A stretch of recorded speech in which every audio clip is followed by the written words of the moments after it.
Hey, everybody, and welcome to And Action episode 32. My father, Muhammad Ali, is the topic for the day, and I'm here as always with my co host, Mike Messier. Mike, how are you? I'm doing good, Tom. It's great to see you again, bro. And this is a very interesting show. And it's actually a release that people can get on something as easy as YouTube, for a rental or purchase the movie. You'll enjoy it if you choose to do so. And maybe you will after hearing our discussion about it today. Yeah, it's funny, Mike. We don't often get a chance to do an episode on a movie that literally just came out. So, this is a rare chance to do that. And I'm happy that we get to talk about this movie on the day of the legendary Muhammad Ali's birth. Today, Muhammad Ali was born many years ago in Louisville, Kentucky. So, it's kind of a fun chance to celebrate the greatest, talk about this movie and to really just kind of get into it as we check in here. What's up, Kim? Kim has joined us this morning. Hi, Kim. Ariana has joined us. What's happening? Good to see you both here on this fine Tuesday morning. So, Mike, before we get into that, what was your feedback like on the assault last week? It was pretty positive. People were curious about that movie, those that haven't seen it. And I think they enjoyed the fact that we had all these kind of side stories and stuff about that experience. So people seemed to enjoy it, and it was good. By the way, both Kim and Ariana had big weeks. Kim did some film work, I believe, for our friend David Gear recently, and Ariana was back on stage singing for the first time in years. So they both Awesome. had pretty good weeks there. Congratulations. That's a big and action. Congrats out to Kim and Ariana. I didn't know about Kim, but I did see Ariana singing on Instagram, and it was phenomenal. Very Yep. talented. So keep that up. You should be singing more and more because it's really great stuff. And yeah, I had some really good feedback on the show last week. So much so that like a lot of things in life, it's almost like, and this is kind of different, but you ever want to like tell someone off and you think of like all the things that you want to say after the encounter. Like you'll have Right. an engagement, you'll have a little dust up with someone, and then like an hour later, you're like, oh man, that's I should have said this, and why didn't I say Right. that? And sometimes it's the same thing with these shows, right? Like you'll be doing a podcast, and then you know, an hour later, a day later, you're like, oh, I forgot to tell that story, and that's a great story. So this might be a little outside chance that we revisit the assault at some point because there were so many wild stories. We might just do something. We might switch up the format a little bit later in the year, um, and bring a guest on every now and then who shared similar situations on these movie sets. So don't want to let the cat out of the bag yet, but we will eventually be having some guests on as Scott checks in. What's up, Scott? Good to see you. Welcome to End Action. Kim checks in. It was just a set visit as part of Eric's class. Oh, that's cool. I think Kim must be referencing our good friend, actor Eric Lutz, who we've talked Yes. about on the show before. So let's get into it, Mike. Muhammad Ali is probably the most recognizable face, if not one of the most recognizable faces in the planet, which is interesting for a guy who A has passed, he's not around anymore, rest in peace, and B, we're talking about a guy who made his career, made his legend primarily as a professional fighter, right? That's where it all started. Granted, he was a big activist. Granted, he was a hero in many ways to many people. Talked a guy down from the ledge who was about to commit suicide one time. And there's a lot of crazy Muhammad Ali stories. He really is this almost like a living superhero in a sense. Um, and there's been so many movies about him. There's been so many books about him. There's been comic books. He literally fights Superman in a comic book. So like we're talking about one of the most storied figures in the history of humanity. But the one thing that there really wasn't much on out there was his relationship to his son, Muhammad Ali Jr. In fact, a lot of people, myself including, didn't even know there was a Muhammad Ali Jr. And I'm a fight fan. I know Right. you are too, Mike. And we're not going to get too deep into the boxing side of that this discussion today because, frankly, that's another topic for another type of show. But I'm a big fight fan. Mike's a big fight fan. And I've always heard about, we all know that Muhammad Ali had a lot of children. I knew that. I knew he had at least 7 or 8 kids. I knew about Layla Ali, of course, because again, boxing fan, sports fan. She was a champion boxer, I believe undefeated. I don't think anyone ever beat her. So we knew about that. I knew that he had many different wives. I knew he had a few wives. I knew that, I'm not making this up. It's common knowledge. I knew that he's had a lot of dalliances with women, a lot of affairs. Which, look, we're not here to judge today. Sure. You don't know what it's like until you walk in another person's shoes. But this is all just these are facts. I'm not kind of pointing any fingers. These are all well-known pieces of information. So we knew all about that, but we didn't know about Muhammad Ali Jr. And Mike, tell us a little bit. Being a fight fan for however many years, did you know anything about this guy? No, I didn't. I had heard in passing that Muhammad Ali had several kids with different ladies and so on and so forth. But until this documentary, I had no idea that there was actually a gentleman named Muhammad Ali Jr., who was the actual son of Muhammad Ali. And correct me if I'm wrong, Tommy, but he's the only son of Muhammad Ali on record. Is that correct? He's the only biological son. Muhammad did adopt a child much later in life. I believe, I want to say in the late 80s, early 90s, Muhammad adopted a little boy. But yeah, he's the only biological son. All of his other biological children are females. So then you have this young man who was born with the name Muhammad Ali Jr., which, I'm a junior, right? And it's tough. When you're a junior, you've got kind of shoes to fill in a weird way. And it's not a competition in life. And I think every father is different. My dad never really made me feel as though I needed to kind of amount to him. There was no pressure there. But my dad's also not one of the most famous people to ever live. So it's different for me as a junior when, the junior that I have to live up to, no offense, Dad, he doesn't have the name Muhammad Ali, where you could walk into any supermarket, any drugstore, any shopping plaza, anywhere in America, in most parts of the world, and you could drop that name Muhammad Ali, and people will know who you're talking about. I mean, that's an incredible thing, which comes with a great deal of weight as the youngster walking around with that name. So let's just check in quick here. Kim says, so gracious for David and Paul. Ariana was there. Oh, that's cool that y'all did a little set visit. Miss Ash checks in. What's up, Miss Ash? We get the whole and action gang here this morning. So yeah, back to the story here. Basically, I remember getting a phone call from Chad Verdi one day when he had read an article about Muhammad Ali Jr. And the article was kind of sad. Muhammad was traveling with his mother, Khalila Ali, and he got jammed up at the airport. And they didn't really quite believe that he was Muhammad Ali's son. And they were questioning him. They thought that he was a suspicious character, as if like he was about to go do some act of terrorism. And they really read him the riot act at the airport and gave him a hard time and embarrassed him. And it made him feel really bad. And it made the news. And Chad, Verdi Productions basically reached out to him, kind of just saying like, we read your article and it's an amazing story. We'd love to talk with you, kind of a thing. Right.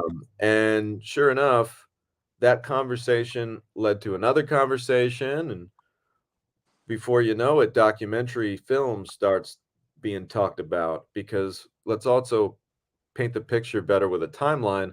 This is 2020. This is right around the pandemic era. We're going into the pandemic now. My cat Larry agrees. He chimes in with a very loud meow in emphasis. So yeah, it's pandemic time. And as a movie company, Chad Verdi, president of Verdi Productions, of course, was very wise and very kind of, you got to adapt in business, right? It's all about adaptability. Yep. Well, 2020 is looming. The pandemic's rearing its ugly head. We know that we're not going to be able to be on movie sets with dozens and dozens of people. So what do? Well, we shift gears a little bit and we start working on some documentaries. We made the movie Knockout Blonde, which we've talked about in the past on the show. And a documentary allowed us to still produce something, but not have to have this massive crew, not to have all these actors interacting. It's one thing to set up a standard interview. You can socially distance and have an interview format setup happen. So we started kind of thinking and crafting this idea for what would be a documentary called My Father, Muhammad Ali. And Junior, as I'll refer to him because it's just easier than saying Muhammad Ali 80 times on the show. Junior was basically like, look, I'm not going to lie. There's been a few people that we've been talking to about making a documentary about my story. Eventually, you guys are kind of the most, obviously, the best suited to tell this story. He really felt that. He appreciated the kind of early conversations that Chad had with him, and he felt as though we would really care and tell the story the way it should be told. So Muhammad chose to go with us over a few other production companies, and it all happened really fast. I feel like, after a couple of phone calls, once the deal was signed, I was quickly watching footage and kind of just learning, doing a deep dive, a study on Muhammad Ali, not just the fighter, but of course, less about Muhammad Ali, the fighter, and more about trying to find out everything I could about Muhammad Ali, the human being, the person. Who is this guy? Right. And documentaries are interesting, Mike. I think we should take a minute to kind of just talk about the difference between documentary film and narrative film. Sure. What's your perception on that? Like as a writer, because people don't realize this. It's funny. I actually had someone say, like, well, there's no script. It's like, what the fuck are you talking about? There's no script. Right. Of course there's a fucking script. You can tell, like, it almost drives me nuts that people would think that we just make a documentary without a script. We're just going to kind of have at it, and turn the cameras on and see what happens. No, there's an approach. There's a system. There's a way that you have to kind of attack this, because if you just set out to make a documentary and think you're just going to willy-nilly have some interviews and put something together, you're going to get shit, because you didn't put any time into telling a story. Because although it's a documentary film, it's still a film, and films are meant to entertain. So Mike, take it away, buddy. What's your thoughts, documentary versus narrative? Well, first let me say that I think Junior kind of chose you guys to work with because you had an established resume of boxing films, including Bleed for This, the Vinny Pazienza narrative starring Miles Teller, and the mother was played by Katie Seagal. And on top of that, the Lennox Lewis, The Untold Story, or also known as Lennox Lewis Undisputed, the documentary that's great, that hasn't been seen by enough people, in my opinion. And I did some writing of voiceovers. I think you had Dr. Dre do the voiceover readings for that one. So I think Muhammad Ali Jr. probably knew your guys' resume, and pretty formidable resume to Verdi Productions and Woodhaven Productions to go with. Okay, so taking on your question of documentary versus narrative, to me, Tommy, the easiest kind of surface level thing is typically a narrative film has actors portraying characters. And either those characters are based on real people from real life, or they're totally fictional characters that a screenwriter came up with at some point. A documentary typically doesn't feature characters so much. They might have actors doing reenactments. That's always possible in a documentary. But for the most part, in a documentary, you're seeing real people play themselves, for lack of a better term. If we do a documentary about me and you, Mike Messier is Mike Messier, Tom DiNucci is Tom DiNucci. The documentary format has gone through a lot of evolutions and changes in the last 25 years. And I think probably the biggest reason for that is the success of Michael Moore in documentaries.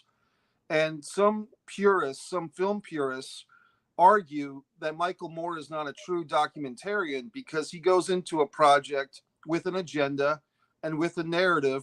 He wants to prove a point about gun control or about pharmaceutical medications or whatever. A true documentarian, according to these film folks, is someone who just is like a fly on the wall, observing a situation and allowing the story to raise itself up. And so within the documentary genre, Tommy, there's a lot of debate. I mean, reality TV has kind of blended and confused the audience to what what a true documentary is, because a lot of reality TV is manipulated through editing and through coaching of the participants. So I gave you an answer that has more questions than answers. Yeah, that's a. You ask the man what time it is, and he tells you how to build a watch. Build a watch factory. Build a watch factory. Yeah, build the actual factory that builds the watches. No, we appreciate that, Mike. You made a lot of great points there. It's kind of funny. Sure. Documentaries when I was a kid, if you were to tell someone that they had to watch a documentary, it was like fucking homework. It was like, what?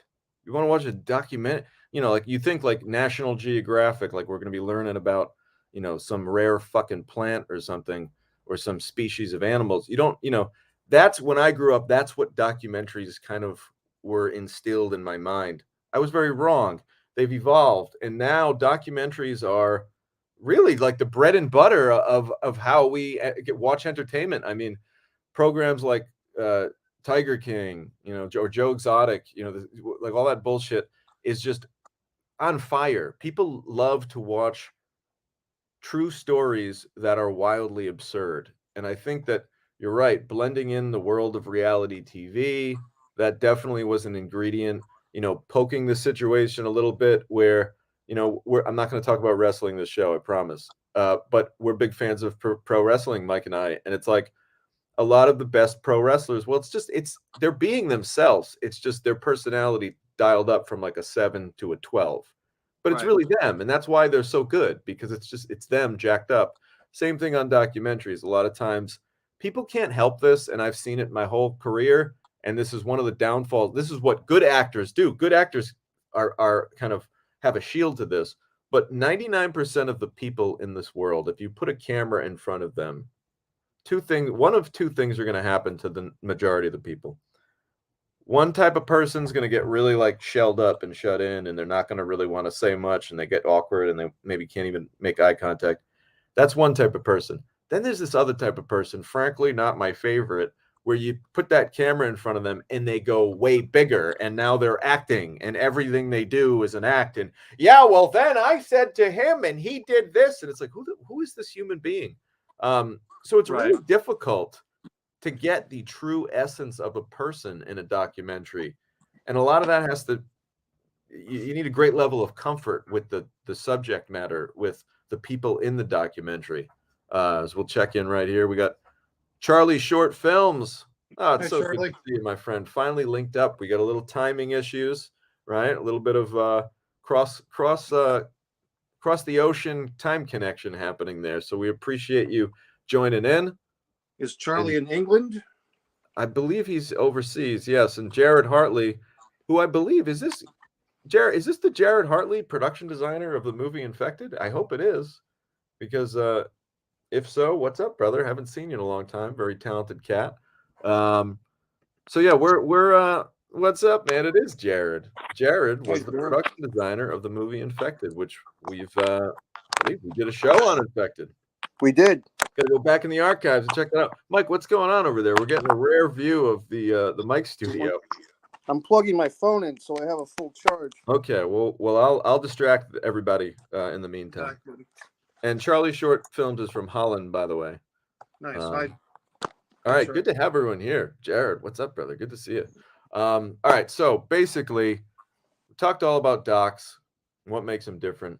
Now, Chad Verdi and I have the task of basically coming up with a script, figuring out what this story is. And a lot of times, this is where like making a film becomes a documentary. Sometimes can become like, I love watching true crime detective shows. Big fan of that.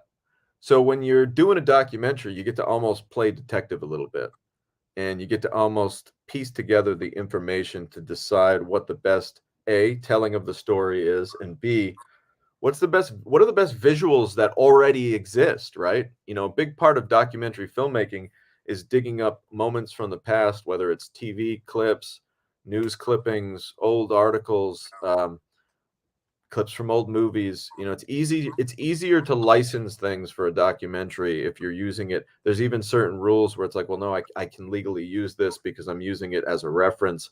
So you get a lot more leeway in a doc with references. So we did our deep dive. We studied the topic. We found all this really cool information. A couple of news articles had been written about this. So then we had to come up with basically a line of questioning.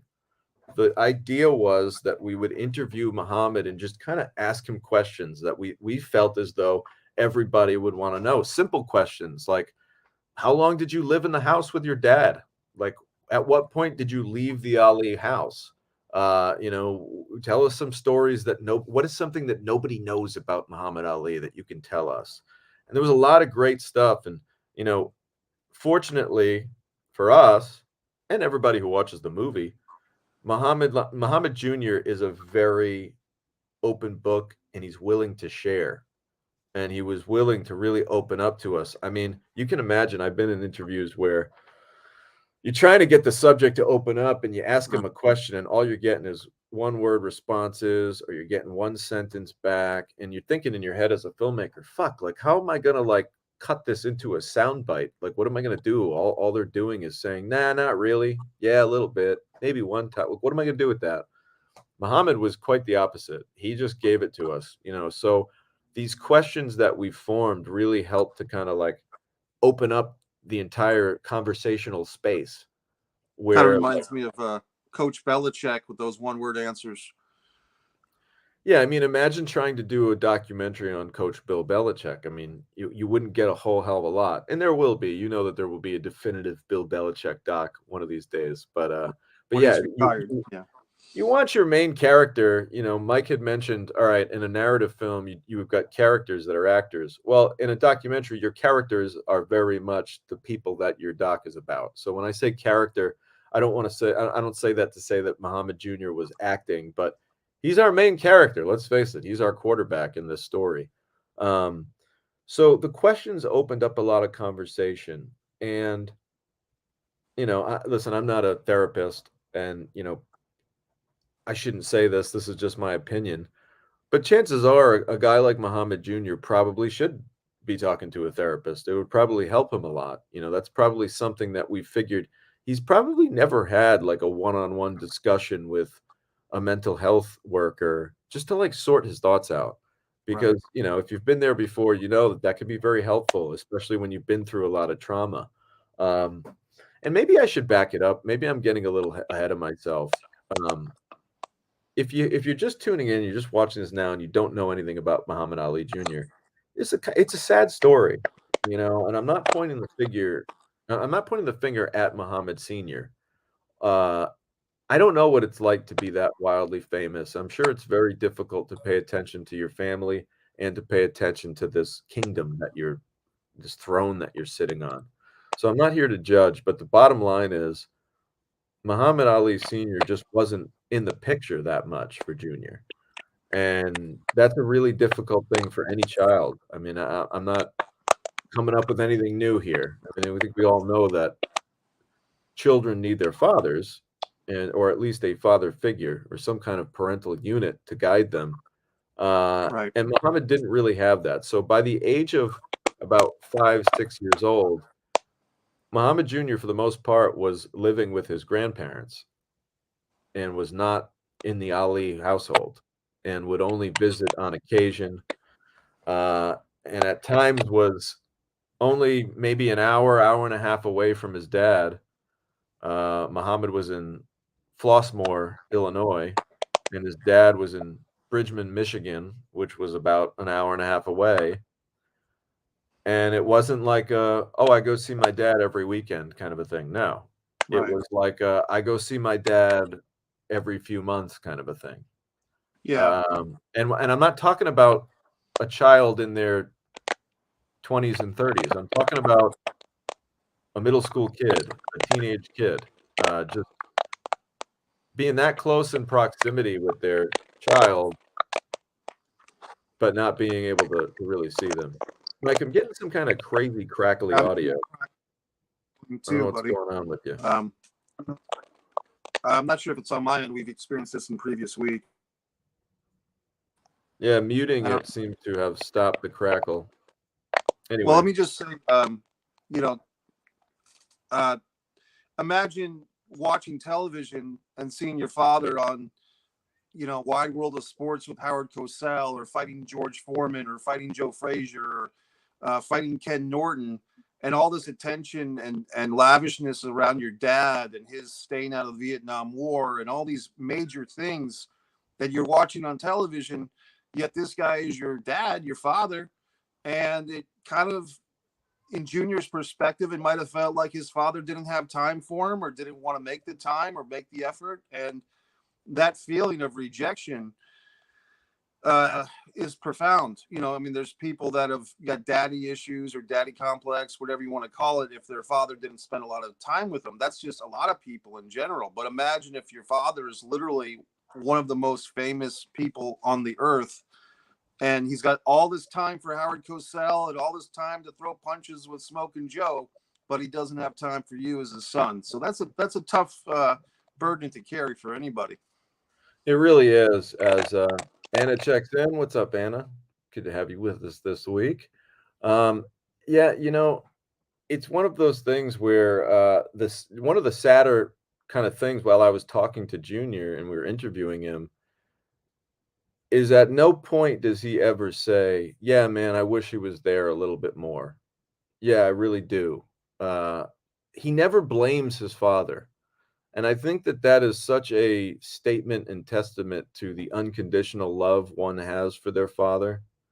How, like, any average person who watches this documentary wants to kind of pull their hair out of their head and say, "Come on, man, like, just pay a little more attention to this guy, to your kid." Yet Muhammad never really says that. And, that's kind of incredible to me. Again, it just shows you, it's almost like points more to his need to have a father and the willingness to accept anything just to have that relationship. So it's very interesting. So basically, guys, that's just one little point of this story. The biggest point of this story is, unfortunately, there's generational trauma that takes place. Okay, there's a situation here where, unfortunately, just like Muhammad Sr. wasn't really in the picture for Muhammad Jr. as much as he should have been. Unfortunately, Jr. hasn't really been there for his daughters as much as he should be in the past. And there's a relationship that's very strained between, Muhammad has two younger daughters that are by one mother, and then has an older daughter, Celia, who, he's maintained a relationship with. And that's kind of the point of this documentary.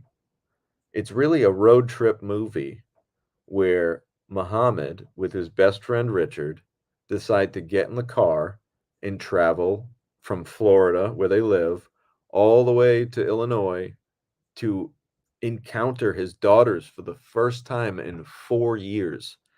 He hasn't seen his kids in 4 years. And when children are ages, 8, 9, 10, 11, 12, into those early teen years, I mean, you can look like a different human being in 4 years. If you see a kid aged 11 and then you see them again age 15, it's like, who is this person? So it's really kind of, it's just a tragic thing. He hasn't seen these girls. And this movie's all about him getting the kind of, I guess you could say, the motivation to finally do it, because I'm sure it's hard. I'm sure it's hard for him. And I think there's one more final thing that really needs to be known about Muhammad Jr. is Muhammad Jr. had learning disabilities growing up as a child. Muhammad Jr. is a perfect case, or a typical case, of a child who had learning disability and needed extra attention. And it's an unfortunate true case of somebody who needed that extra attention and didn't quite get it at home, and didn't really get it anywhere but school. We document Dr. Larry Barron, who basically became his impromptu father And we talk all about that in the documentary. And again, I'm going to circle back. I mentioned therapy before because, therapy helps a lot of people. We wanted the bones to this movie, if you will, in addition to the road trip aspect, where Muhammad is on the road traveling to meet his daughters for the first time in 4 years and rekindle things with his wife because his relationship with his wife is not really going great.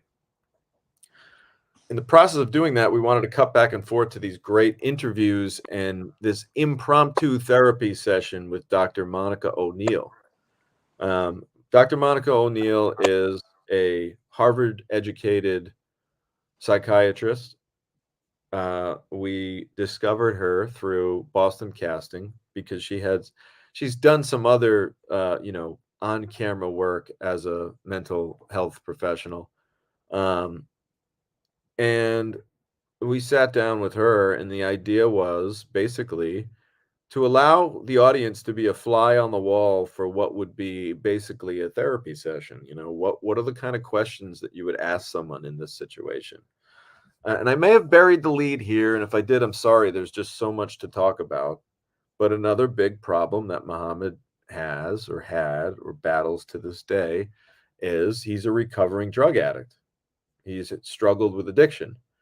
So Muhammad, classic case of started smoking weed, and the weed went from weed to smoking crack. He really had a problem. He admits in the documentary that there was a good period of a year or two where he didn't really leave his room very much and was kind of just high all the time. And that's probably, I don't want to put words in anyone's mouth, but that's probably why he was away from his kids for that chunk of time. I'm sure he was kept away from them for that reason. And I can't believe it, man. There's so much to say. There's one more big detail that you're going to be like, are you kidding me? When Muhammad Ali died, his estate was worth an estimated, between 60 and 80 million dollars. I've heard reports of upwards of $100 million. What you don't realize, guys, is even when these people are dead, Muhammad Ali is making money every fucking day. He's getting paid right now. Some kid just bought a Muhammad Ali t-shirt somewhere in the mall. And the proceeds of that t-shirt, a portion of them go to the Muhammad Ali estate because all of these dead celebrities are licensed. And I watched I think it was a 2020 or maybe whatever it was.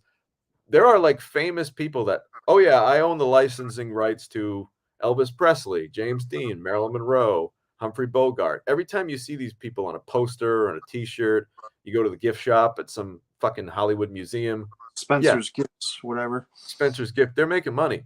So Muhammad Ali's still getting paid. Well, where does that money go, right? He's got all these children. And we talk about this in detail in the doc, but I'm going to give you the short version that's going to make you say, what? Like, you're going to get upset when you hear this. Most of the kids got around $6 million, millions of dollars. Muhammad receives $12,000 a year annually, and it's paid out in a weekly stipend of $250. That's what Muhammad Ali Jr. gets. So the other kids get millions of dollars. Junior gets $250 a week. And listen, you can make your own assumptions as to why the family was probably reluctant, or whoever doles the cash out was reluctant to give him the lump sum. I'm sure a lot of people are afraid that, listen, we've all heard this before. If you give someone with addiction problems a bunch of money, people are probably afraid that they'll run themselves into the ground with that money, and that money will basically be their coffin. You're paying, kind of paying for someone's coffin when you give them all that money. And listen, that's one side of it. That's one theory. But the reality is something seems a little out of whack. And I think anyone who watches this doc says to themselves, that's a head scratch moment. It's like well, isn't there a way to like help someone manage the money or, make sure, I don't know. It just seemed fishy to us, and that was kind of one of the scary things. But, and I hope I'm not kind of going off topic. But you can imagine that that was such an issue that Muhammad's own wife, who he is now no longer with, didn't believe him, thought that he was lying to her, said, "No, you're squirreling away all the money, so I can't get any." That's bullshit, basically. And I'm putting words in her mouth. She didn't say that, quote unquote, but there are some, you can go on your Google machine and type in Shakira Ali, and you'll find interviews where she's basically saying, in her own words, "No, I think he got a bunch of money and he's hiding it from me," basically. So yes, Charlie Short Films, very traumatic for Junior, and Yeah. and the fact that he's doing as well as he's doing right now is pretty incredible, because who knows what any of us would be like in that situation. Yeah, Tommy, the documentary, and I've seen it in a few different uh, evolutions, so to speak. Different rough drafts as you guys were making it, and I would throw in there that for me, initially, the hardest thing about this doc was that I personally didn't find Junior to be likable. My first viewing of it, I'm like, this guy isn't taking care of his own kids and so forth, and but then when I kind of to think about it, and as different drafts of the movie came, and you guys shot more footage, then the real, it's like a why type of thing. Why is Junior having such a hard time with life, with money, with his relationships with his ex-wife, with his own daughters, etc.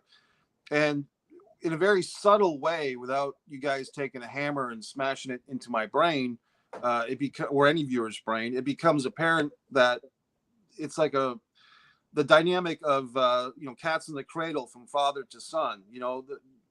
Junior didn't receive the affection and attention from really either of his parents, in my own opinion, and now he's kind of reliving that himself as a father, and that's tragic. And that type of situation is not unique to Junior and Muhammad Ali. That situation is going on probably with 60 to 70% of the people in the world right now, that the problems of one generation just remanifests and carries over to the next generation. And without some type of personal resolution or therapy or outside intervention, people are kind of doomed to repeat the mistakes of their predecessors. And so that's a universal tragedy. And once that kind of came to realization with me as a viewer of this doc, then I did have a lot of sympathy for Junior, because then I could relate to him. I could say, I can see where he's trying to break this pattern, but the pattern is so ingrained that it's difficult to break. And that's, I think, the true beauty of this story. I think Muhammad also has to be looked upon on a different kind of grading scheme.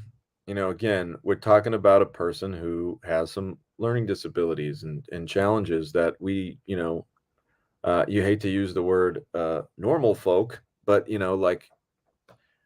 he has difficulties with things that the average person doesn't have difficulty grasping. So it's hard for us to say, like, well, and again, I'm not trying to take a shot at you, but it's hard for us to say, well, he's not likable. It's like, well, he's on a different, he's going through some stuff. So it's hard to articulate what I'm trying to say, but I just think that he needs to be judged with a kinder set of eyes, because of all that he's dealing with, and because of the way he was born. I mean, again, like, we don't know what it's like to go through those challenges, and we go through it. We get into it in detail in the doc, but he was abused as a kid, not by his parents, but by other kids, and he was bullied. People used awful words to describe him and his father, and the trauma that his father had. Of course, everybody knows Muhammad Ali later in life, not too long after his boxing career, developed a tremor and developed a bit of a speech issue, and kids made fun of that, and they made fun of him, and they even did physical harm to Junior. So it's kind of like, man, this person's been through the ringer. So like Ariana says, sounds like he's a very strong person who's been through a lot and is doing the best he can, and he is. And it's really remarkable to see that in this doc, and to see him strive to get better, and take it day by day. And rebuild a relationship with his daughters. That's his goal. You know, that's what he wants to do. And Mike, you mentioned it. We get a chance to talk about Khalila Ali, who, of course, the second wife of Muhammad Ali and the mother of, I want to say, the majority of Muhammad's kids are by Khalila Ali. Right. Um, and you're right. You know, she admits to it in the documentary. She says, my one regret, ugh, excuse me. I haven't had enough coffee today. My one regret in life is that I wasn't there for my kids as much as I should have been, you know, and that's not me talking, that's her in the documentary. She was traveling the world with Muhammad. And Muhammad even says it in the movie. He's basically like, well, you know, um, he kind of felt as though, well, my dad was training a lot. They wanted me to be in a consistent school and not always on the road and wake up in the same bed every day. So in a way, it kind of is it's one of these things where they were protecting him. Maybe you could argue, well, they were just protecting him from this crazy lifestyle, and by him I mean Junior. Right.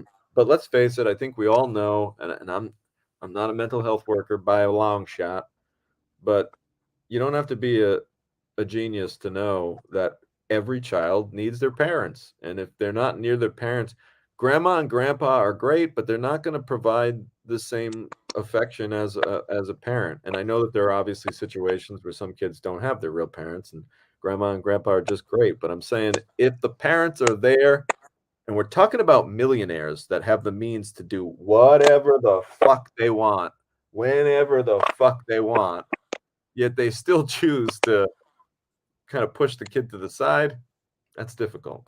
Yeah, I think you make a good point, Tommy. You know, there are people who say their parents get killed in a tragic car accident and they're raised by their uncle and aunt, and the uncle and aunt, or the grandma and grandpa, or adopted parents, which are great. They become the new parental figures. But I think the difference with this particular story is Junior is seeing his natural born father and mother out on the road, living this lavish lifestyle, the center of attention on ABC, NBC, CBS, and he's kind of stuck at home, as you said, being bullied by other kids. Um, and I think Dr. Monica, Tommy, if I don't want to put, I think by my memory, doesn't Dr. Monica make a point that in some situations, being ignored by parents can cause mental health and learning disabilities with a kid? Not just in this case, but in any case. I believe Dr. Monica raises that point. Dr. Monica raised a point that being the child of a famous person, if you go down the history books and kind of look the track record, it puts a tremendous amount of pressure on a kid. It wasn't, she didn't mention anything about that affecting a learning disability. She just mentioned the fact that um, there's an overwhelming amount of pressure on the child of a famous kid.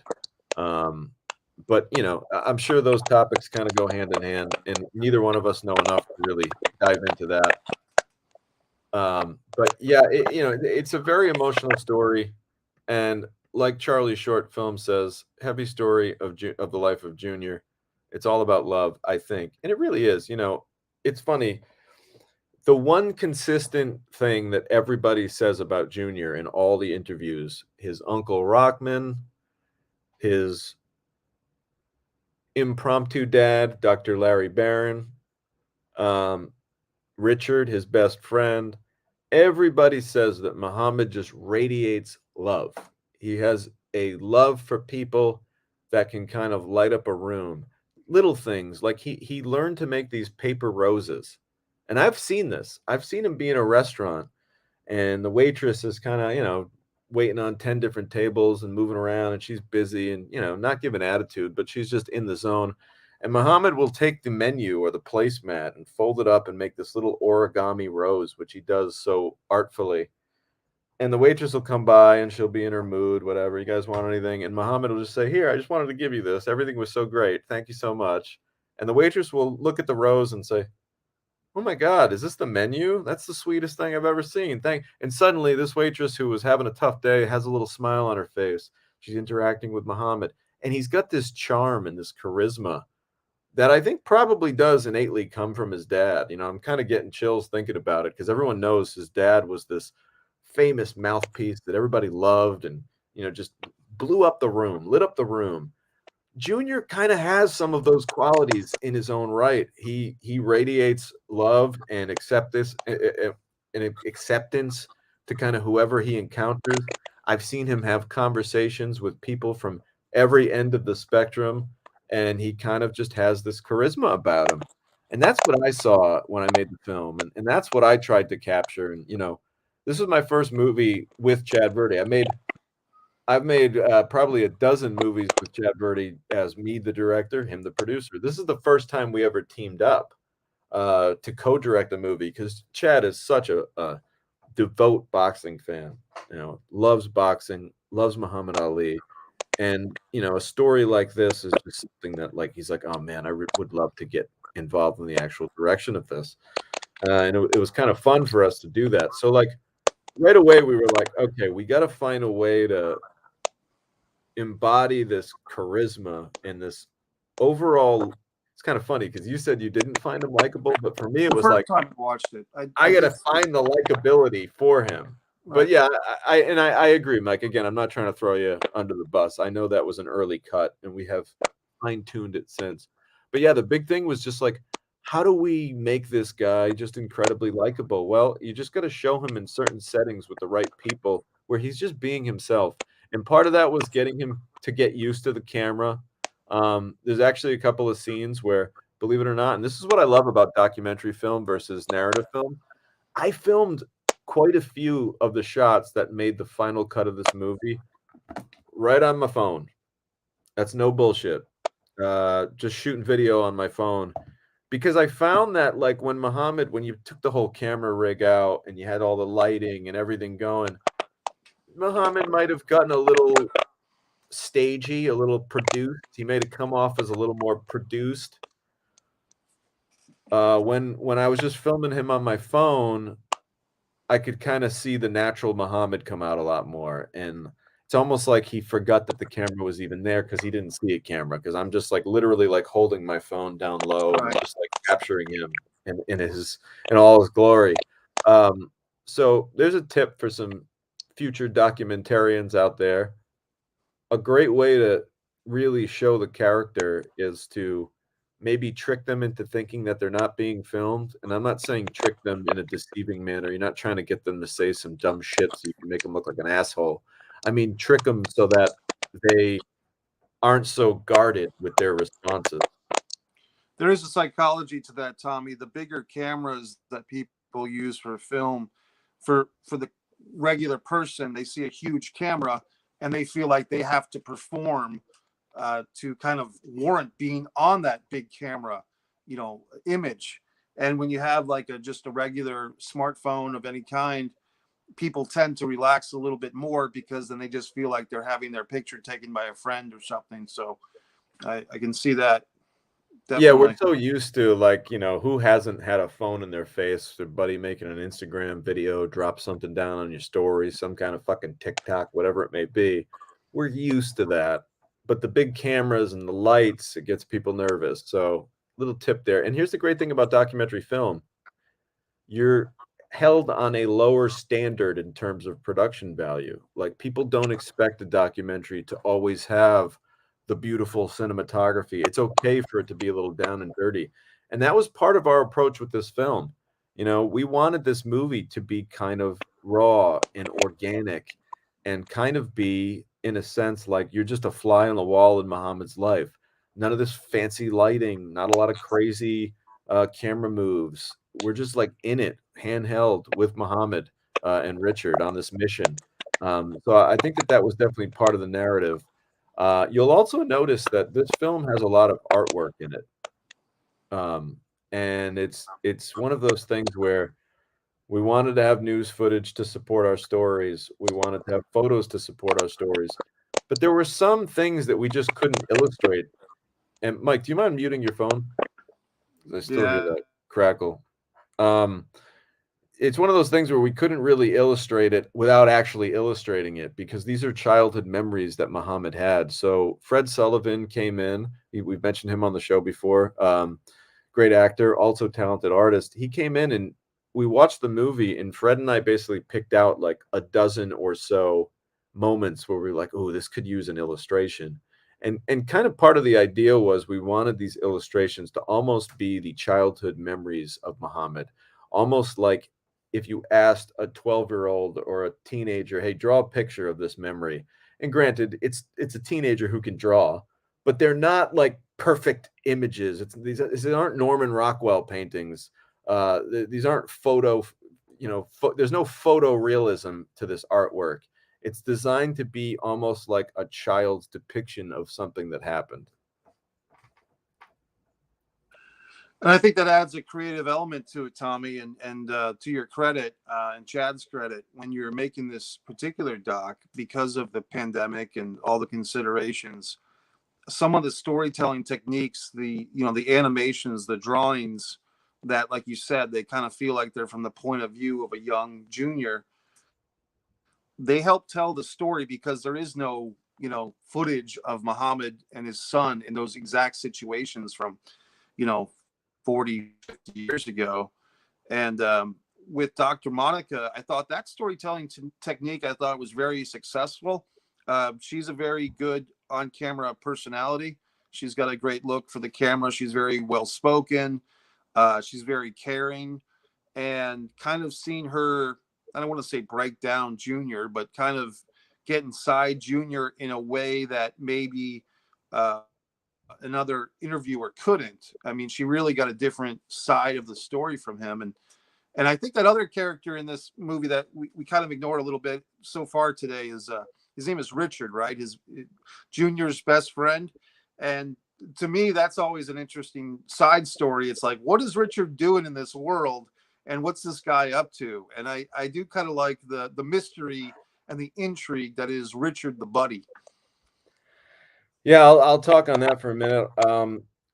I can't say enough great things about Dr. Monica O'Neill and what she brought to this movie. And Mike, you said it best. She was willing to poke, and I don't mean poke in a negative way, but not. How about this? Let me rephrase that. She was willing to not let Muhammad off the hook. There were some instances where another interviewer could have, okay, Muhammad doesn't seem like he wants to go down this road. He gave me an answer, even if it wasn't really satisfying the question. Let's move on. Dr. Monica wanted to get that real answer. She wasn't going to stop at the entry level answer. She's like, no, let's peel back the layers of this onion and have a goddamn conversation. She didn't say that, I did, but she didn't let Muhammad get off easy without exploring these very difficult things to explore. And credit to Muhammad for his willingness to go there. And let's talk about Richard. So Richard's a guy that, as this documentary progressed, I didn't know in the beginning, I didn't know what to make of him. I really didn't. He's this interesting, larger than life kind of character. He's very charismatic in his own right. He's one of these guys that he's in the room when he's in the room. He draws a lot of attention. And at first, I'll be honest with you, I was like, is this guy, what are his intentions? Is he trying to get something out of Muhammad? Because there are a lot of people that, Muhammad's whole life, he's had to protect himself from people that are trying to get close to the greatest. And, it might not be the most genuine intentions all the time. So really, what's the deal with this guy? But as the story progressed, and as I saw Richard's willingness to kind of, at the drop of a hat, do whatever it takes to make Muhammad happy, have him being healthy, and his mind be toxic free, I said to myself, maybe this guy is just a really good friend. Maybe he is just there for Muhammad. And you see them interact with each other, and they have this kind of, they got this, they almost remind me of like an Abbott and Costello, like some kind of old school throwback comedy duo where they feed off of each other. And they're very funny and kind of oddly lovable and charming together. So like, he is an interesting character because I think a lot of movies, who doesn't love a character who you like you said, there's that element of mystique at first. We don't quite know what to make of this person, but then at the end of the day, they may save the day. And you say to yourself, wow, I didn't see that coming, and it's a nice surprise. Like when Han Solo comes in at the end and blasts away those TIE fighters and says, it's clear, kid, let's blow this thing and go home. You know, we didn't think Han was going to double back, but he did. That's what makes that such a great moment. In this case, audience members might be thinking, they might be waiting for that moment, and I don't want to spoil it, but they might be waiting for that moment where Richard's going to flip, and maybe he doesn't. And this is the reality. This is the truth. You know, addiction's a difficult thing, and when you're going through it, it helps when you have support systems and people around you to make sure that you're checking all the boxes to a healthy recovery, and they'll take you to task. And sometimes that can be tough love. And if it weren't for Richard, and Muhammad admits this, Muhammad might still be struggling with addiction. And Richard was the guy who kind of gave him that tough love and was like, listen, I'm going to be your friend, but you're going to get off that shit. And we're not going to be around that, because if you're around that, I'm not around that. And we're, quote, brothers. So get your shit together. So Richard was kind of like that tough love that Muhammad needed. And who knows? And I'm not the psychiatrist. I'm not trying to Hannibal Lecter this shit. But maybe that's from not having a dad around. Maybe that's from not having that masculine figure saying like, hey, knock it the fuck off. I think Richard provided a little, hey, knock it the fuck off for Muhammad. And I think he needed that at that point in his life. Yeah, I think you're right. And their friendship does kind of grow on you, you know. And I don't want to say too much because I want to encourage people to go to YouTube and either rent or purchase this documentary, My Father Muhammad Ali. All you got to do is go to YouTube, put the search engine. You can watch the trailer for free, or you can rent or purchase the movie and have it in perpetuity. I think that's the word, perpetuity. Perpetuity, yeah. Perpetuity. One of those words that's tough to pronounce sometimes. But yeah, man, I think it's a fun doc. Not just fun, but insightful and human and dramatic. And you know, there's some real moments there, like Junior at the cemetery is my favorite moment, where I think a lot of my thoughts on this person and his story really kind of come together, because then you kind of get it. Like when it's all, when people watch this doc, they'll see what I'm talking about. That cemetery scene, I think, is very poignant. So it's a good movie. And Tommy, I believe you had on December 8th a premiere of sorts of this film. Do you want to talk about how that night went for everybody? Sure. Yeah. The December 8th premiere was great. We premiered the movie right here in Rhode Island where we filmed it. Verdi Productions put on one heck of a night. And it was great. It's a nice night to celebrate the movie. We got a chance to have Muhammad Ali Jr., Khalilah Ali, Muhammad's daughter Salia was in the house. Richard, of course, was there. Richard's sons were there. It was a real family affair. And of course, you know, our film family was there. Chad Verdi, Michelle Verdi, Chad Verdi Jr., and Paul Luba. You know, we didn't talk about those guys enough on this show. You know, those guys were instrumental in this movie in terms of just like putting together all the pieces and connecting all the dots and actually arranging a lot of these plans to happen on the road in this cross country, well, sort of half cross country road trip. And, you know, those guys were like, you see in the space movies, those guys were like in NASA. They're the guys behind the computers, like engineering the ship. So those guys were really effective. And let's not forget about Sam Cowan was the cinematographer who went on the road with Muhammad and Richard and did a lot of great, you know, you'll watch the cinematography and a lot of the road shots. Although, again, I said this isn't a movie that it's not some art piece that we're trying to make. It wasn't some like beautifully photographed film. I'll be the first to admit that. However, there are some really nice there's some classic cinematography that happens on the road that I'm very proud of. And I'm very proud for Sam Cowan and his work on this movie. Ryan Sweeney, we've talked about him on the show. He did some of the interviews. Joe Cantor, our favorite sound wizard, did the sound. And I can't say enough great things about David Bateman. David Bateman's score, he's a composer that we've talked about on this show. Actually, we just talked about him last week. He worked on The Assault. He was the composer on The Assault. He's pretty much my go-to composer. I mean, super talented in such a wide range of genre that he can do. You need a horror movie, you need a thriller, you need a comedy, you need a heartfelt documentary about fatherhood. He can do it all. And I think his score, when you watch this movie, and Mike, I don't know if you got a chance to watch the latest cut with David Bateman's music. It really does something to, I mean, it takes the film to the next level. So shout out to David for all of his contributions. And the big guy too. I can't say enough things about Robbie Savage, man. I mean, me and Robbie Savage edited this movie. We spent fucking hours and hours and like weeks and weeks of our life just like pouring through this road trip footage, pouring through these interviews, really just like getting to know these guys, so much so that Robbie and I would often like reference the movie, like we would kind of like, I'd do my Richard impersonation and he would laugh. And then, we'd say some random line from the movie and get each other to pop. Cause you know what it's like when you're in an editing room for like 12 hours a day, you can go insane. And at around hour 8, 9, 10, the dumbest shit starts to become incredibly funny. So thankfully, Robbie and I kept each other laughing through those long editing sessions. And I'm really proud of everyone. Producer Matt Weiss, producer Hey, Nick Tommy. Koskoff. Those guys gave us a lot of great notes. Go ahead, Mike. Another character, another person, person in the movie that I think you mentioned very briefly was Junior's school teacher that kind of became the father figure to him. Dr. And Larry Barron. we go back to Dr. Larry's home, and I believe Larry is suffering from a real tough illness, and we go and see him with Junior and the bond that they have, and it's very poignant. It kind of reminds me of what we were talking about with adopted parents or an uncle and aunt. They can serve that same role as a parent.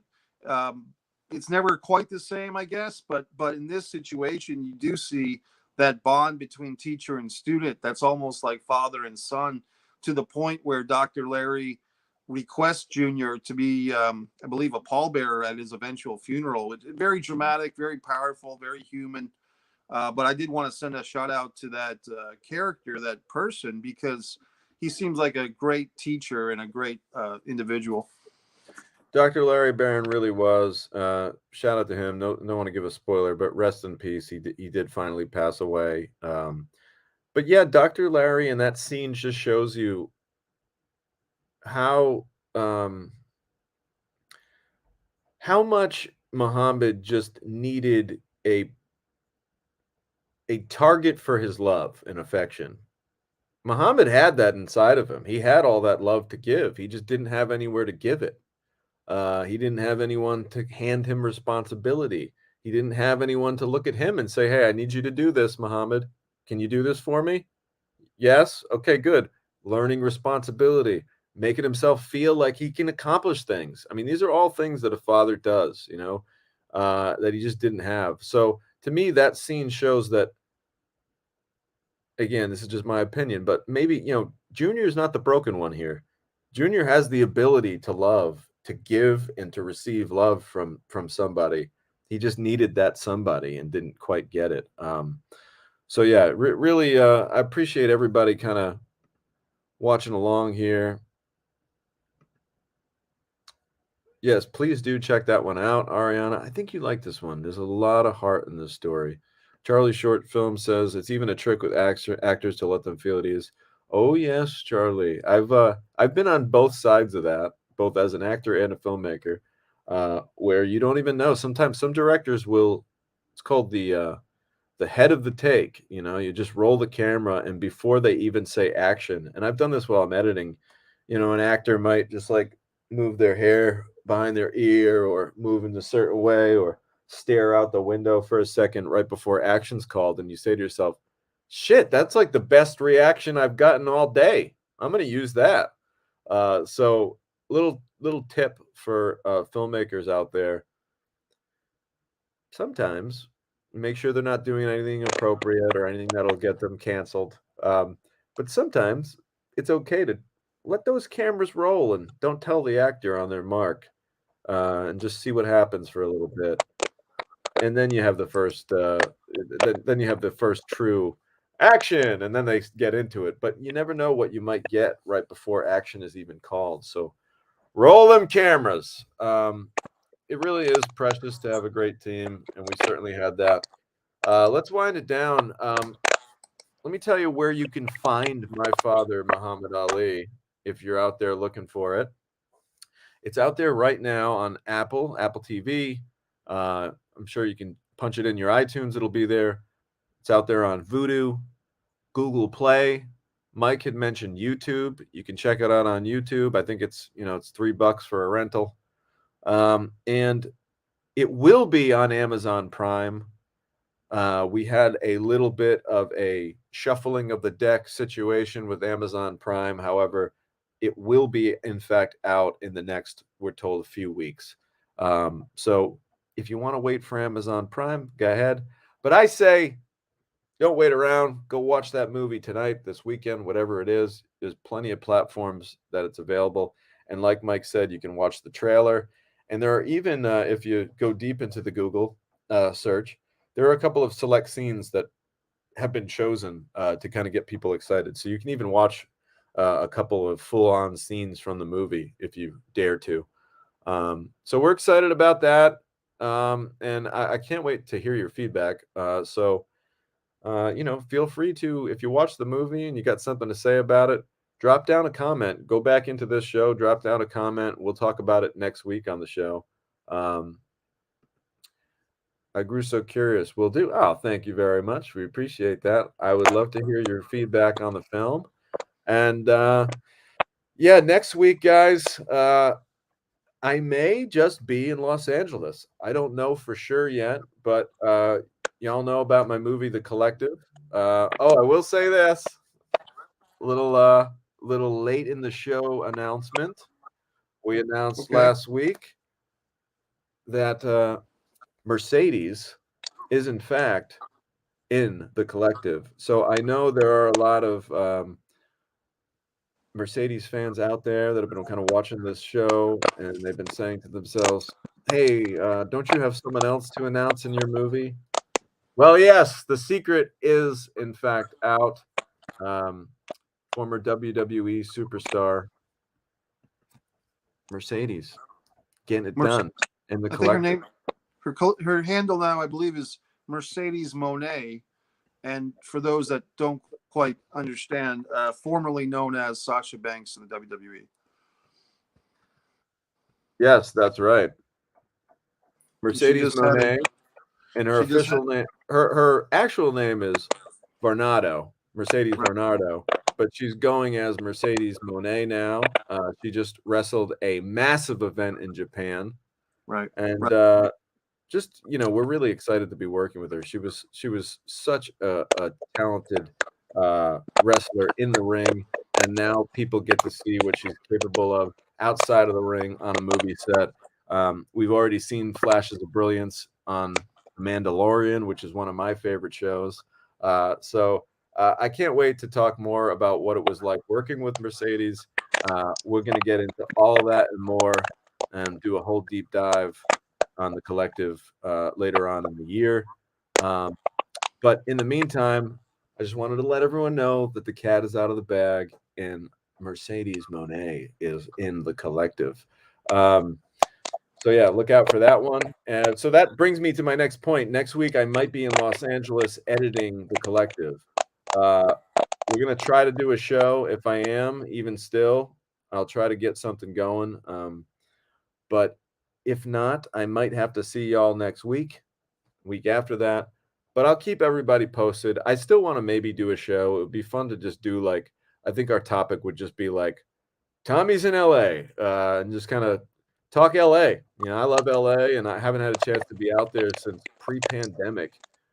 So I'm due for a trip to Los Angeles. So Mike, in the words of Randy Newman, I love LA. Remember that song? I do. I remember Short People Have No Reason to Live too. He's a controversial guy. Randy Newman, if he was coming out for the first time these days, would be like a big Twitter guy, a big hashtag cancel Randy.